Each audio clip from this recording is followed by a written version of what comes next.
Сайн байцгаана уу. За тэгэхээр өнөөдөр бүгдээрээ нэг чухал сэдвийн талаар авч ярилцгаая. Энэ бол зээл. Тэгэхээр манай Монгол бас нэг үг гарчаад байгаа шүү дээ. Зээл байхгүй бол манийг зээлгүй хүн биш юм шиг л байгаа нэ тэ. Зээл авч иж хүн болдог. Тэгэхээр маш олон төрлийн зээлүүд байгаа. Хүмүүс энэ зээлээс хэрхэн салах вэ гэдэг тал дээр маш их толгоо гарчилж байгаа. Тэгэхээр өнөөдөр бүгдээрээ өөр зээлний дарамтаас хэрхэн салах талаар ярилцгаая. Үндсэндээ 3 төрлийн зарчмын талаар би ярих болно. Гэхдээ үүний өмнө бүгдээрээ яг зээл гэдэг маань юу юм бэ гэдэг талаар ярилцъя. Тэнд маш олон төрлийн зээл байгаа. Тэгэхээр зээл гэдэг маань юу вэ гэхээр магадгүй найз нөхдөсөө авсан, банкнаас авсан, аав ээжээсээ авсан, магадгүй лендимэнээс авсан, тийм ээ? Мессеж зээл гэх мэт маш олон төрлийн зээлүүд энэ бүхэнд орж байгаа. Тэгэхээр зээлийг хүмүүс ихэвчлэн дарамт гэж ойлгоод байдаг. Тийм ээ. Тэгэхээр энэ бол ерөөсөө дарамт биш юм. Тэгэхээр тэр хоёр төрлийн зээл байдаг. Энэ нь бол сайн зээл, муу зээл. Тэгэхээр сайн зээл гэж юу гэсэн үг юм бэ? Муу зээл гэж юу гэсэн үг юм бэ гэхээр зээл гэдэг бол ерөөсөө л ямарваа нэгэн дарамт биш. Би та бүхэнд шинэ үг зааж өгье л да. Энэ бол хөшүүрэг. Санхүүгийн хэрэгсэл буюу санхүүгийн хөшүүрэг юм. Тэгэхээр сайн зээл гэж юу вэ? Тухайн банкнаас авж байгаа мөнгийг ашиглаад ямарваа нэгэн зүйлд хөрөнгө оруулаад тэр нь чамд буцаагаад үр ашгийг авчирч чадж байвал энэ нь сайн зээл юм. За бүгдээрээ жишээ авъя л да. Магадгүй бизнесийн зээлүүд. Та тухайн мөнгийг банкнаас аваад өөрийнхөө бизнесийг үргэлжлүүлэхэд шинэ тоног төхөөрөмж худалдаж авахд үйлдвэрийн барилгаа үргэлжлүүлэхэд буцаагаад энэ зүйлс маань танд илүү их орлогыг авчрах болно. Тэгэхээр энэ бол сайн зээл. За дараагийн жишээ моргежийн зээл байдаг тийм ээ. Та өөртөө урт хугацаанд орон сууц худалдаж авч байна. Үйл хөдлөх худалдаж авч байна. Энэ бол бас л сайн зээл. Нэг талаас сургалтын төлбөрийн зээл ч гэсэн сайн зээл бас болж болдог. Яагаад вэ гэхээр тухайн зээлийг аваад та өөртөө чадварыг суулгаж байна, мэдлэгийг суулгаж байна гэсэн үг тийм ээ. Тэгэхээр мэдээж энд гол нюанс нь юундэ байна гэхээр хичээлдээ сайн сурах хэрэгтэй. Тэгжвэж тэрийг сайн зээл хэвээр нь авч үлдэнэ.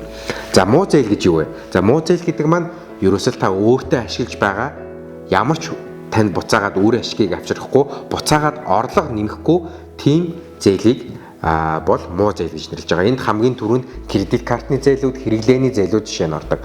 Дээрээс нь түрүүний миний ярьсан 3 зээл маань хэрв та буруу ашиглах юм бол, буруу шийдвэр гаргах юм бол муу зээл рүү хүрэх боломжтой. Магадгүй буруу тоног төхөөрөмж худалдаж авах юм бол тэр тоног төхөөрөмж буцаагаад танд ашгийг авчирч чадахгүй, та бас л муу зээл, сайн зээлээ муу зээл рүү шилжүүлж байгаа гэсэн үг. Тэгэхээр багцлаад нэг хэлэх юм бол зээл гэдэг маань ерөөсөө муу ч биш, сайн ч биш. Энэ танд боломжийг авчирж байгаа л ямар нэгэн зүйл. Энэ бол санхүүгийн хөшүүрэг. Энийг хэрхэн зөв эсвэл буруу зарцуулах нь эцсийн шийдвэр нь зөвхөн таны гартал байх болно. За тэгэхээр нэгэнд зээл авчихлаа. Одоо гол хэсэг рүү оръё те. Нэгэнд зээлтэй болчихлоо. Зээлээ хэрхэн багасгах вэ? Энэ үрийн дарамтнаас, энэ зээлийн дарамтнаас хэрхэн гарах вэ? Номер 1. Нэгт юу вэ гэхээр та зээлээ дарахтаа анхаарлаа хандуулахаас илүүтэйгээр илүү их орлого олохтоо анхаарлаа хандуулах хэрэгтэй. Тэгэхээр маш олон хүмүүс маш урт хугацааны турш зээлээ дарах гэж маш их хэмжээгээр хичээл цармаалт гаргадаг. Би энэ зээлтэд байна, миний зээлийн үлдэгдэл тэд байна. Би ийм зээлтэй энэс ингэж хаамаар байна гэх мэтчлэн. Энд гол анхаарлаа хандуулснаар та өөрийгөө буцаад л маш их дарамтанд, сэтгэл зүйн дарамтанд орж байдаг. Тиймээс илүү их орлого олох дээрээ анхаарлаа хандуулах хэрэгтэй. Тэгэхээр манай нэг найз байдаг л да маш зээл авсан. Гэхдээ мань хүн өөрийнхөө үндсэн ажлын хажуугаар хажууд нь давхар бас олон төрлийн ажил эрхэлдэг, халтур хийдэг, тэнд сургалт ордог, чаддаг, мэддэгэ заадаг. Гэхдээ энэ нь өөрт нь тийм их одоо физикал ачаал үзүүлдэггүй. Гэхдээ үндсэн ажлынхаа хажуугаар эдгээр зүйлсүүдийг хийснээр нэмэлт орлогыг олж байдаг. Тэгэхээр энэ нэмэлт орлогыг олсноор зээлээс ангижрахад илүү их хялбар.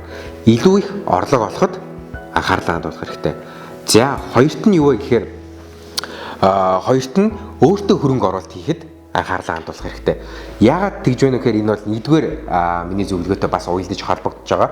Яг тэгэхээр хувь хүнийхээ хөгжлийн хувьд хүн өөрөө чадваржиж, өөрөө сайн болох хэрэгтэй. Тэгснээр магадгүй үндсэн ажил дээр та тушаал дэвших, илүү их орлого олох. Дээрэс нь нөгөө нэг бусад орлогын их үүсвэрийг өөртөө нээж, өөртөө бий болгоход боломж болгоно гэсэн үг. Тэгэхээр өөртөө хөрөнгө оруул, өөртөө зарцуул, тухайн мөнгөө хизээж бити зөвхөн өөрийнхөө pleasure буюу дур хүслийг хангах хүрээнд зарцуулж байна. За гуравт нь магадгүй маш олон хүмүүс бас гайхаж магадгүй би нэг санхүүгийн нэг сонирхолтой жишээ авал да. Энэ бол илүү их сэтгэл зүйн хувьд нөлөөлдөг. Хүмүүс маш олон төрлийн зээл авчаад илүү их өндөр зээлээ төрүүлж доошлуулахыг боддог бол би танд арай эсрэгээр зөвлөе. Та бага зээлээсээ эхэлж хаа. Магадгүй бүр хамгийн багасаа эхлээд хаах хэрэгтэй. Тэгэхээр энэ юу гэсэн үг гэхээр сэтгэл зүйн хувьд танд илүү их чадамжийг авчирч яадаг. Та 3 төрлийн зээлтэй байлаа гэж бодъё л да. Тэрнийхээ хамгийн багаас нь за 1 сая төгрөгийнх нь хамгийн бага байлаа гэж бодоход тухайн 1 сая төгрөгийнхөө зээлийг хамгийн түрүүнд нь хаа. Ингэснээр та би энэ зээлийг хааж чадах юм байна. Би энэ зээлийг бол ямарваа нэгэн байдлаар давж гарч чадах юм байна гэсэн сэтгэл зүйн тийм хүч үүсдэг байгаа. Тэгэхээр дараагийн чинь зээлийг хаахад илүү их сэтгэл зүйтэйгээ холбоотойгоор илүү их амжилттай хаах магадлал статистикийн хүрээнд өндөр байдаг гэдэг нь бол бас батлагдсан байдаг. За түрүүний сая миний өгсөн зөвлөгөөнүүдээс мэдээж өөр тохиргоогоо авч хэрэглээрэй. Эдгээр байдлуудаар та өөрийнхөө зээлийн дарамтнаас хурдан хугацаанд ангижрах бүрэн боломжтой байна шүү. Тэгэхээр миний channelд магадгүй хаана гарч байгаа бол энд нэг газар subscribe гарч байгаа. Тэгэхээр subscribe дээр дараад нэг дээрээ тэгснээр та дараагийн чухал сонирхолтой бичлэг зөвлөмжүүдээс цаг алдахгүй хоцрохгүй байх болно. За баярлалаа.